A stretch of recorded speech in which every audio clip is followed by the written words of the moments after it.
Productions. La la la la la la la la.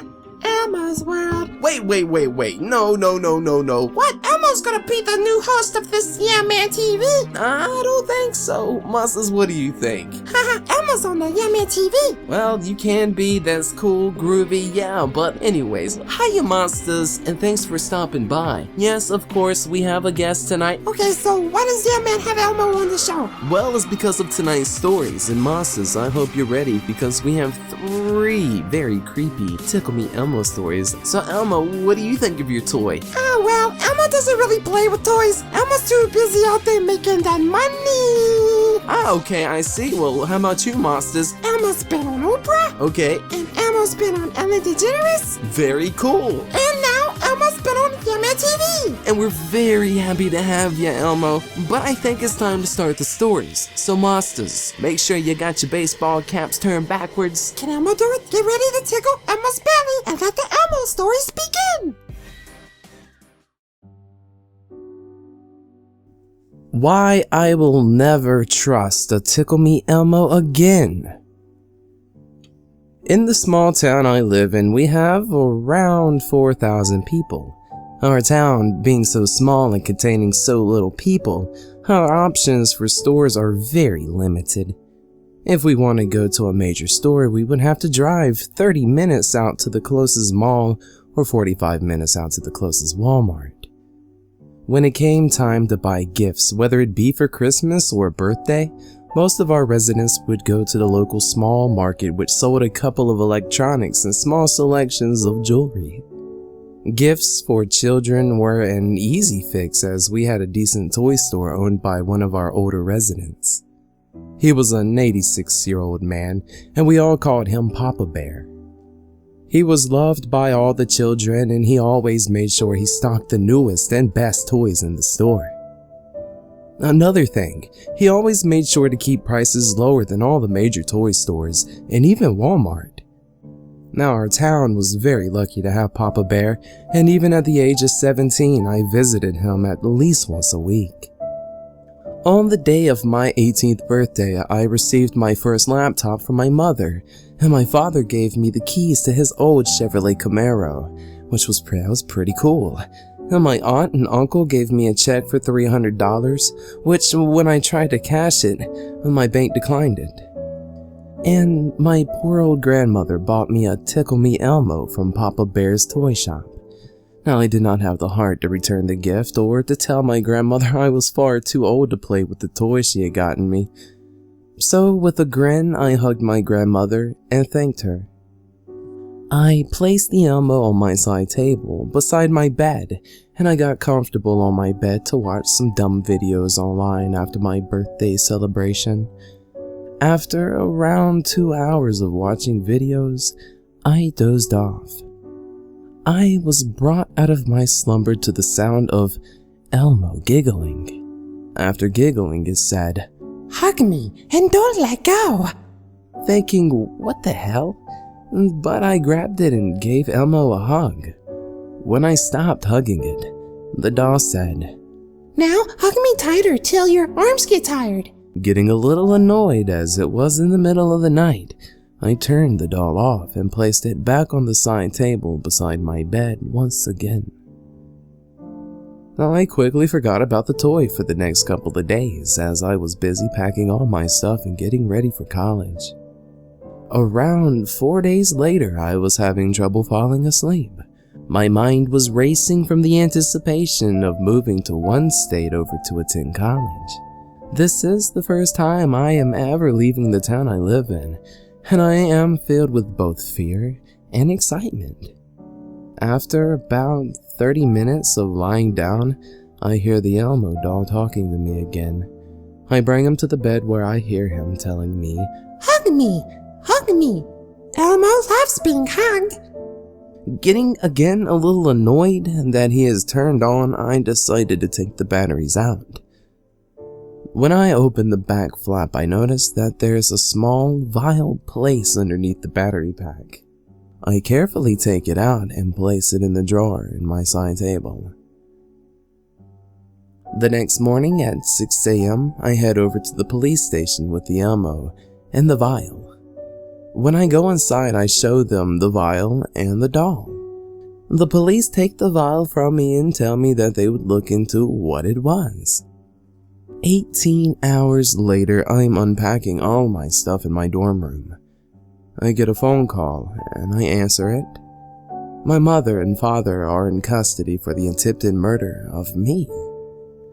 The vial contains some kind of poison, and my parents confessed to placing the vial in the doll and telling my grandmother to gift the doll to me. My parents did not want me to leave their side, and they felt the only way to stop me from going was to kill me and have me by their side permanently. To this day, I will never trust my parents again, and I will never buy a Tickle Me Elmo, no matter how much my son wants one.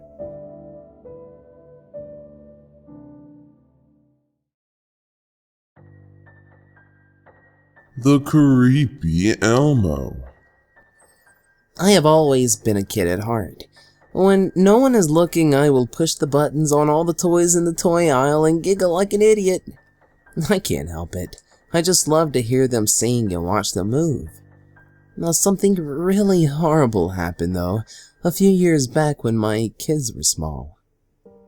Now, when my children were at school, and I was home alone and had all the chores done for the day, I would often play with their toys if they had new ones. It was fun for me as I was always bored when they were gone, and I could safety test them at the same time. Well, one Christmas I bought them Tickle Me Elmo dolls. I loved them as much as they did. They had had them about 2 weeks when it happened. I was putting away toys from the night before when I heard a giggle. I wanted to think I had accidentally hit one of the dolls, but the giggles weren't Elmo giggles. They were more like Vincent Price laughs. Yeah, it creeped me out. I found the dolls and pressed their tummies, and only normal giggles for each doll erupted. I looked the dolls over and all the other animated toys that they had, but didn't find the source of that creepy laugh. Finally, I chalked it up to an overactive imagination and went on with my daily chores. 2 weeks later, it happened again. Only this time, my middle child was homesick. He screamed my name and I came running into his room. Mom, Elmo was laughing weird and he moved by himself. I told my son there was nothing to worry about, that Elmo dolls don't do those things, and I grabbed the Elmo doll and showed him. However, I wondered if the damn doll hadn't done it. We had 2 of these dolls, one for each kid, but at least after my son pointed out which one, I could do something. I took the batteries out. Once again, about a week later, I was home alone and had let the dog inside because it was so cold outside. We lived in BFE at the time in Michigan, and there was a cold spell below 0. I was vacuuming when I heard the dog barking. I turned the vacuum off and went into my son's bedroom where the dog was. The dog was at alert, barking and growling with his hair on his back standing straight up. Now, when I walked into the room, he turned to me when I said, "Barkley, what is wrong with you?" He whimpered but stayed in the same alert position and pointed like the Brittany Spaniel he was. He was looking at the doll. I had put the doll on the dresser, I was sure of that, but now it was sitting at the foot of my son's bed. I walked over to pick it up, and that's when it began laughing that horrible laugh again, and then I saw it move towards me. Now, normally, I am not scared of anything. I watch horror movies for entertainment, have read all the Stephen King books I could get my hands on, and have spent time in cemeteries at night. I have seen ghosts, and seen an exorcism. But this made my hair stand on end. Not just on the back of my neck, but I swear every hair on my body. I felt weak in the knees and I whimpered.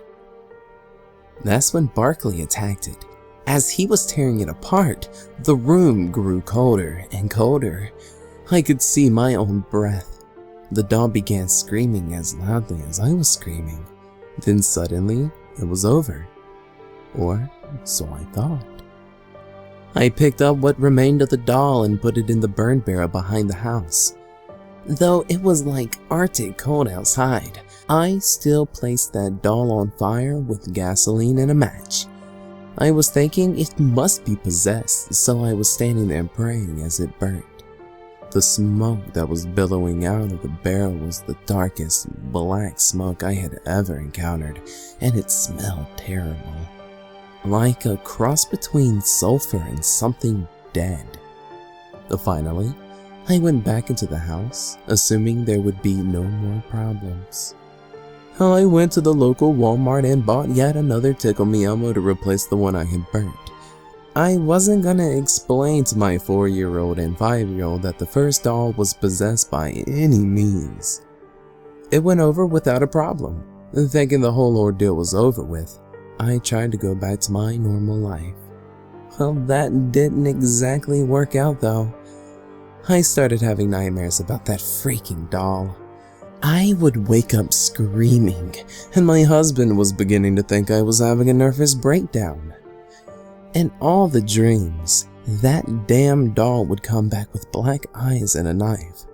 I would always run into the kids' bedrooms only to see he had killed them, and then I would feel the knife in my back as the doll jumped on me and began stabbing me. That's when I would always wake up. It got so bad, I bought a nightlight for my room. 6 months went by and my kids grew bored with their Elmo dolls, so I donated them to Goodwill. Now one night, my daughter came into my room as my husband and I were getting ready for bed. Mommy, I thought we got rid of the tickle dolls. You could hear a bit of fear in her voice.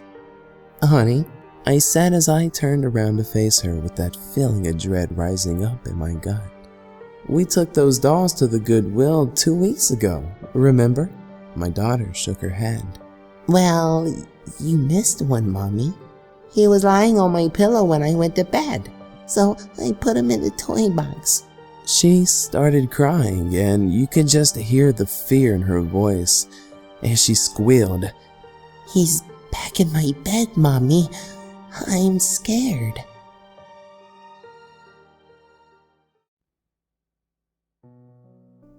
Elmo in a box. As a child, I had a toy box that I kept in my room with all the toys just piled up on top of each other in a messy mountain of playthings. There was one toy in particular that is still ingrained into my memory to this day. My mother and I couldn't live together due to her mental illness, so I would often meet her via appointment at the city's youth and family center. It was on my birthday when I visited her that she gave me the toy in question, a Tickle Me Elmo. I loved my mother so very much, so it didn't matter what she gave me, I would love her all the same. I would honestly often play with it as if it were alive, talking to it, asking it questions, genuinely taking care of it. However, as I grew older, I moved on to other, more cool toys and kept the Elmo toy inside of my toy box.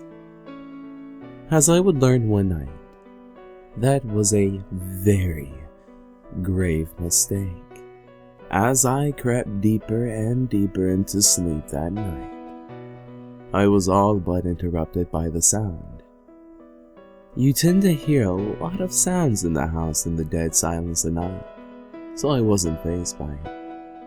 However, this sound seemed to be a bit persistent, and after a while, I realized that it was my toy box. This was inconsequential, however, because I knew that because of the way I stacked my toys, they would occasionally shift due to the gaps left between them. Now at this point, I was at ease. The sound was identified which means I could finally relax and get some shut-eye, easing into the bliss of slumber. I was, once again, interrupted by a sound.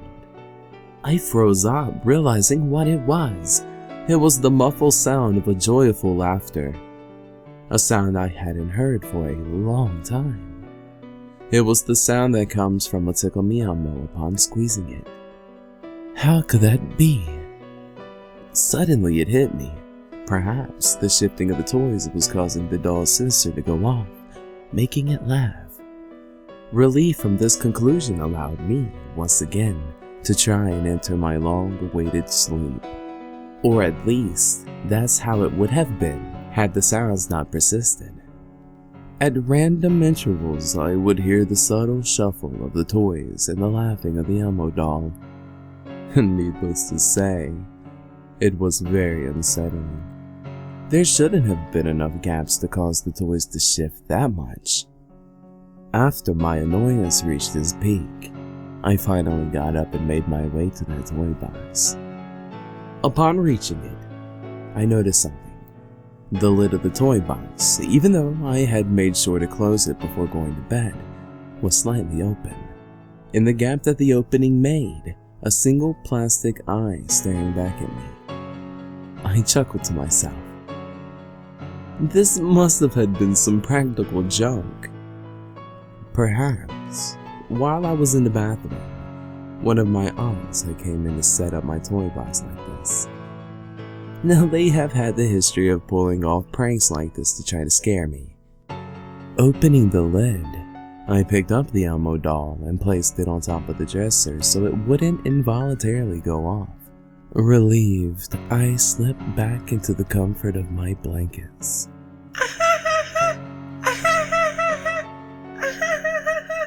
I could not stand it.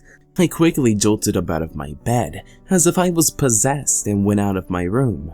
Running quickly through the hallway, I made it to my grandmother's room and knocked on the door. "Ma, let me in, please."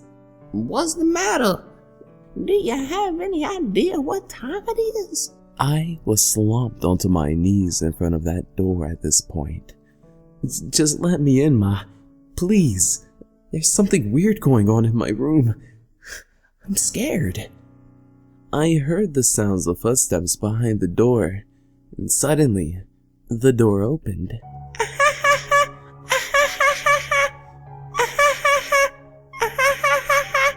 I stared in disbelief. Those dead, plastic eyes once again. The Elmo doll I was sure was in my room was now standing in the doorway of my grandmother's room. I screamed louder than any sound my body had ever produced. I looked around. This was my room. I slowly lowered my gaze below me. I was lying on my bed, my body covered in cold sweat. Then suddenly, the door to my room burst open. Are you okay? I heard you scream. There stood my grandmother, a look of worry on her face as she moved towards me to see if I was okay.